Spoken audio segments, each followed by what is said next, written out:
నోర్వేకి స్వాగతం. మనం సెల్ఫ్ యొక్క ఎసెన్స్ ని స్టడీ చేస్తున్నాం అనమాట. అంటే లాజికల్ గా సెల్ఫ్ ఉంది అని ఎలాగా మనం ఒక అండర్స్టాండింగ్ రాగలం అనే దానికోసం ప్రయత్నం చేస్తున్నాం.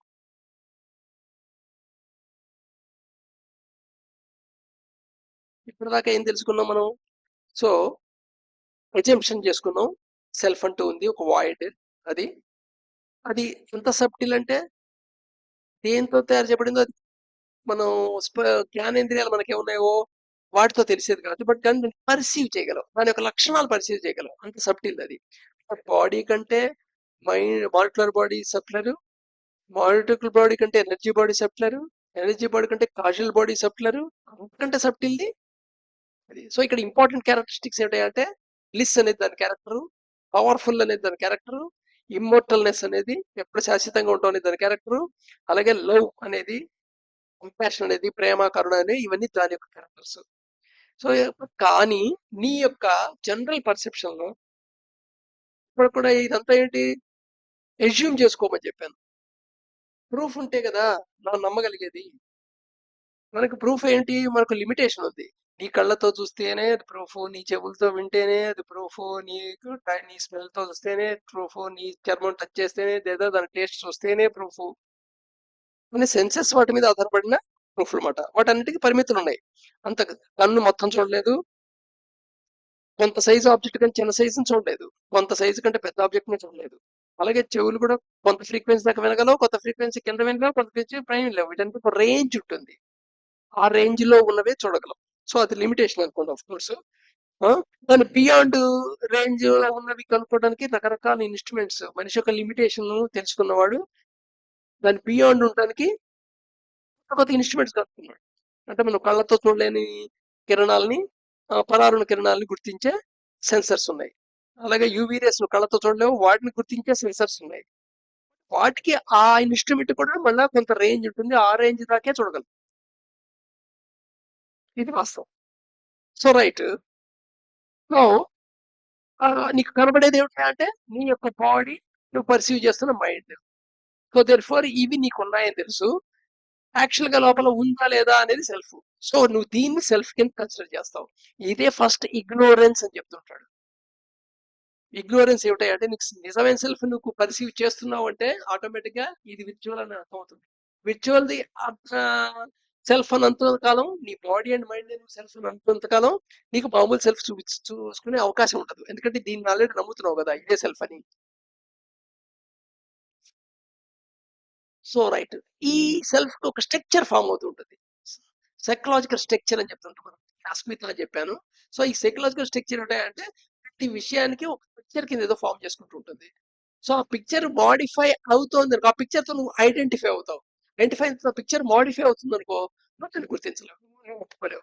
ఆ మోడిఫికేషన్ నీకు నచ్చింది అనుకో, నువ్వు ప్లెజెంట్ ఫీల్ అవుతావు. ఆ మోడిఫికేషన్ నీకు నచ్చలేదు అనుకో, నువ్వు సఫరింగ్. అది కండిషన్. నెక్స్ట్, ఈ ఏర్పడిన ఈ ఫాల్స్ సెల్ఫ్ ఒక చోట ఉండదు, అది ఏరియా. అది మొత్తం ర్యాండమ్ గా అన్నిటిని చుట్టేస్తుంటుంది. బాడీ, మైండ్, ఎమోషన్ మొత్తాన్ని చుట్టేస్తుంటుంది. సో ఆ సెల్ఫ్ డైనమిక్ కండిషన్ లో ఉంటుంది. అందుకని నువ్వు ఒకసారి దీంతో ఐడెంటిఫై అవుతావు, ఒకసారి దాంతో ఐడెంటిఫై అవుతావు. నీ యొక్క రెండు ఐడెంటిటీ ఫిట్ వచ్చినప్పుడు ఏదో ఏనికి వాల్యూ ఇస్తున్నావో దాంతో ఐడెంటిఫై అవుతావు. సో నీ కన్ఫ్లిక్ట్స్ జాగ్రత్తగా అబ్జర్వ్ చేస్తుంటే తెలుస్తుంటుంది. ఒకప్పుడు నీ యొక్క ఒక రకమైన సెల్ఫ్, నువ్వు అనుకున్న సెల్ఫ్ ఇంకో నీ అనుకున్న సెల్ఫ్ తోనే కన్ఫ్లిక్ట్ వస్తుంటుంది. సో ఇదన్నమాట పొజిషన్. సో దీనివల్ల ఏమవుతుంటుంది అంటే ఏదైతే సెల్ఫ్ నుంచి దాని యొక్క లక్షణాలు బయటకు వస్తున్నాయో ఆ లక్షణాలు మోడిఫై అయ్యి ఈ విర్చువల్ సెల్ఫ్ ద్వారా నువ్వు అర్థం చేసుకోవడానికి ప్రయత్నం చేస్తావు. సో ఈ ప్రాసెస్ లో నీకు కంపాషన్, కైండ్నెస్ లా కనబడుతుంటుంది. ఈ ఈ 5 ప్రాపర్టీలు ఏవైతే చెప్పుకున్నామో సెల్ఫ్ యాక్చువల్ గా బయటకు వస్తున్న సెల్ఫ్ యొక్క ఉనికిని గుర్తించే ప్రాపర్టీస్, ఈ ప్రాపర్టీస్ మోడిఫై అయి నీకు కనబడతాయి. అదే సపోజ్ నీకు బ్లిస్ ఎలా కనబడుతుందంటే జాయ్, హ్యాపీ, ప్లెజర్ లా కనబడుతుంటుంది. Actual bliss, but joy, happy, pleasure లా కనబడుతుంటుంది. అదే సపోజ్ నీ యొక్క ఇమ్మోర్టాలిటీ ఉంది కదా, అంటే ఈ causal body, modular body and physical body ఏమో ఫిక్స్డ్ టైమింగ్స్ ఉంటాయి. ఫిజికల్ బాడీ కంటే మాడ్యులర్ బాడీ కొంచెం ఎక్కువ టైం ఉండొచ్చు. అది తయారవడానికి అది మళ్ళీ మొత్తం అంతా ఎలిమెంట్స్ కింద డిస్మాంటిల్ అయిపోవడానికి. అలాగే క్యాజువల్ బాడీ కూడా ఉండొచ్చు, అవి కూడా ఫామ్ అవడానికి మళ్ళీ డిస్మాంటిల్ అవడానికి.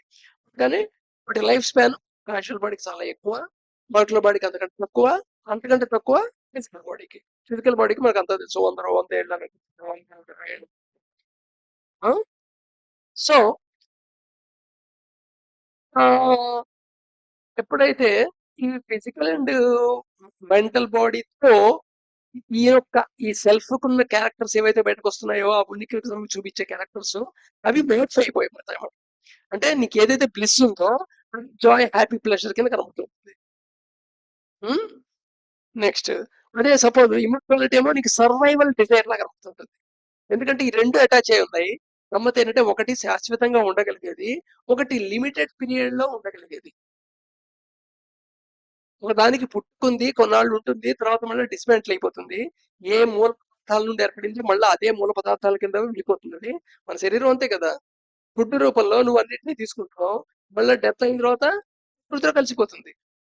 సేమ్ అలాగే మెంటల్ మాలిక్యులర్ బాడీకి, ఎలక్ట్రాన్ బాడీకి కూడా కొన్ని మూల అనుఘటకాలు ఉంటాయి. ఆ అనుఘటకాలతో ఏర్పడుతుంది, మళ్ళీ వాటిలోకి కలిసిపోతుంది. Life time different. అంటే ఇలా అశాశ్వతంగా ఉన్నది, శాశ్వతంగా ఉన్నది రెండు ఇంటిగ్రేట్ అయి ఉన్నప్పుడు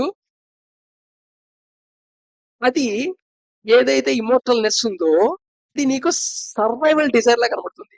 అంటే దానిలాగానే ఈ శరీరము, మనసు ఉండాలి, ఎక్కువ కాలం ఉండాలి అన్నట్టుగా ఉంటుంది. ఇమోర్టల్ గా ఉండాలి, శాశ్వతంగా ఉండాలి.